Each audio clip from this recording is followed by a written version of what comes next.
আরজি করের 900 ঘন্টার ফুটেজ দেখছে সিবিআই। প্রমাণ লোপাটের মামলায় চলছে প্রমাণের সন্ধান।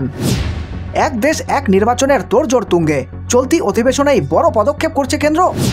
আপনারা কলকাতা দখল করবেন আর আমরা ললিপপ খাবো, বাংলাদেশকে পাল্টা জবাব মুখ্যমন্ত্রীর। বাংলায় আসছে নতুন রাজনৈতিক দল। তৃণমূলের গৃহযুদ্ধের মাঝেই সব ফাঁস করে দিলেন শঙ্কুদেব। আসামে মন্দির নির্মাণে বাধা, ভারতীয় সীমান্তে ঢুকে পড়ল বাংলাদেশি সেনা, বন্ধ হলো কাজ। সৌরভ তো বোল্ড আউট করবে, মহারাজের রাজনীতিতে আসার ইঙ্গিত দিলেন মমতা। অবশেষে জোর ঝটকা, কালীঘাটের কাকুকে নিয়ে বড় নির্দেশ কলকাতা হাইকোর্টের। ঢাকাতেও সুর নরম করলেন না ভারতের বিদেশ সচিব, হিন্দুদের নিয়ে দিলেন স্পষ্ট বার্তা। হিন্দু নির্যাতন বন্ধ হোক, ঢাকার মাটিতে বাংলাদেশকে স্পষ্ট বার্তা ভারতের।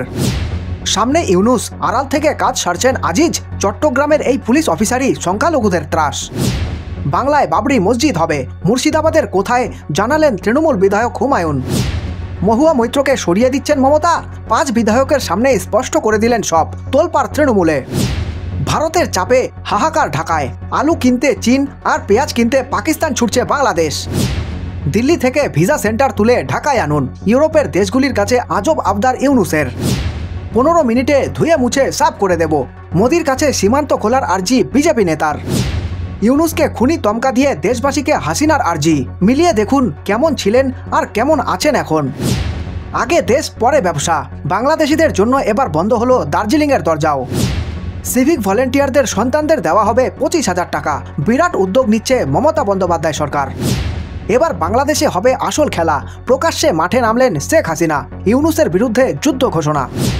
আরবিআইয়ের নতুন গভর্নর সঞ্জয় মালহোত্রা, মেয়াদ শেষ শক্তিকান্ত দাসের।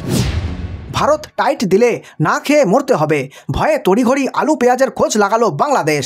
এই খবরটি ভালো লেগে থাকলে লাইক করতে পারেন এবং আপনাদের মূল্যবান সময় দেওয়ার জন্য ধন্যবাদ। আপনাদের দিন শুভ হোক।